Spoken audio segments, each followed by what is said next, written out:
Hey, welcome back to our channel. It's been a minute, as usual. We just graduated from residency. Woo! Done. Boards.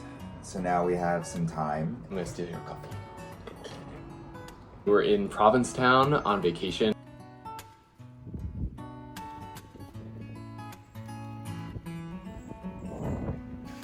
Your favorite, Alec? Tide pools. Tide pools. Making our way to Boy Beach.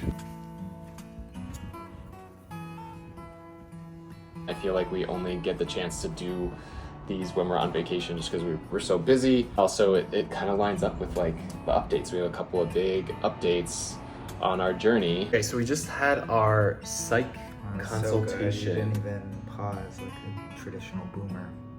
Well, it's called the millennial pause. We just had our psych consultation. We didn't know what to expect for that. It was very like forward looking. She was asking all these questions about decisions that we probably will have to make at some point in the process. Yeah. She was very helpful. She asked us what we would do with our embryos if, we were lucky enough to have enough and have leftovers. I think the most interesting stuff that we talked about though was like how you go about telling your future kids about their origin story, so to speak, because it's a little different than traditional cisgender heterosexual couples.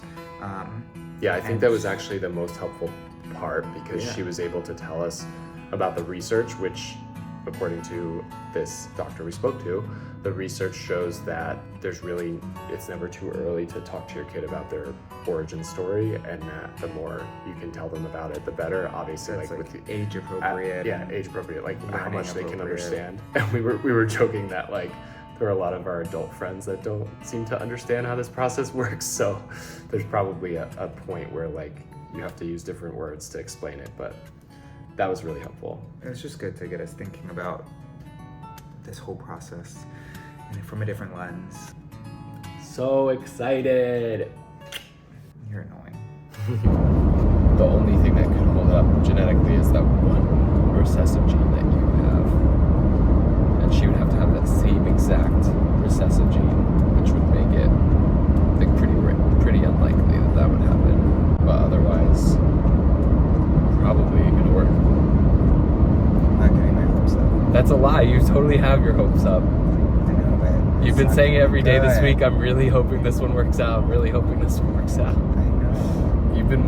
You've had higher hopes about this one than any of the other donors that we picked. Which is like interesting because we've had the chance to be shot down 3 times and you like now have. Yeah, because I already knew that the other ones were going to work out. I can't stop thinking about the fact that she is half Asian, but her grandma has red hair and light eyes. Like I just feel like that's really special. Because it's so rare. Like, it's so rare to have red hair, and just the mix in general. Yeah. Where our kids can be somewhat similar to like neither of us is really, really cool. Like when I was growing up, I was like kind of ashamed of having red hair. I got made fun of all the time. But now it's like coveted.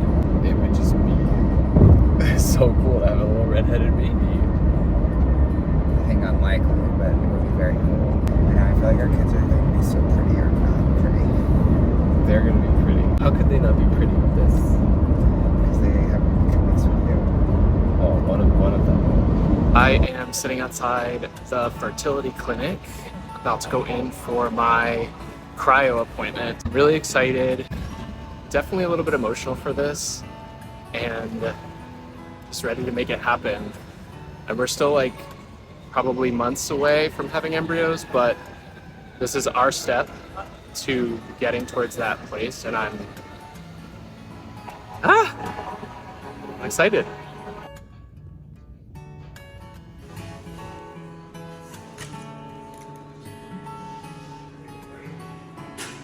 Just went to the gym, about to grab some food, and then Nothing exciting happening. nothing exciting. I get to come. Okay, it is what, July 17th? We have Email from Spring. Donor medical status. Hello, Mike and Alec. I hope you're both doing well. I wanted to let you know that your donor has been medically cleared. Woo! We did it! Oh my gosh, exciting. we have a donor. Like, for real. Like, this means we have a donor, right? Very exciting. 6 months later. Oh my god. Woo!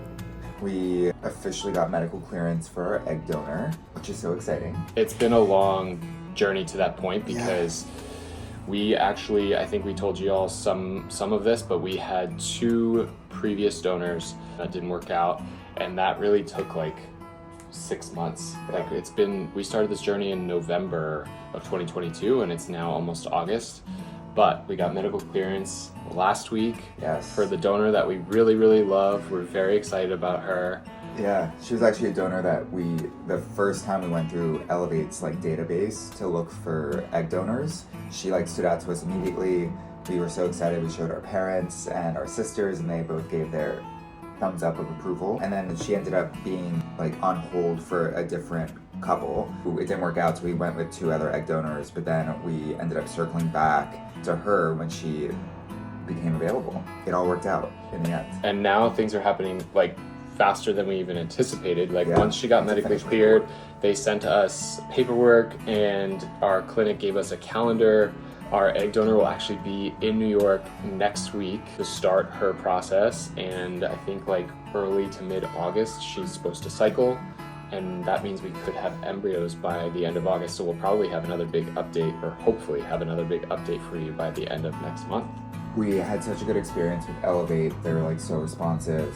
They would like send us all these suggestions when our first 2 egg donors weren't working out. They were so on top of it, and we really liked working with that whole team. We ended up talking to them about the surrogacy process because they also have that component of their agency. So the other big update is that we're gonna stick with Elevate for the surrogacy stage.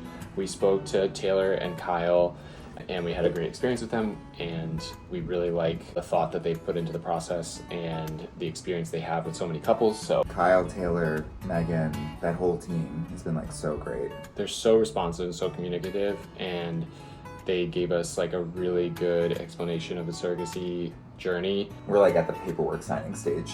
We still have to like do like a survey to match what we are looking for. They'll like match us with a surrogate that has like overlapping like values. We're not quite done with getting embryos. Hopefully that happens next week, but we are starting the conversation and starting to get towards the matching process for surrogacy. Hey, thanks so much for watching our latest video. We should have another update for you by the end of August, so please remember to like, comment, and subscribe.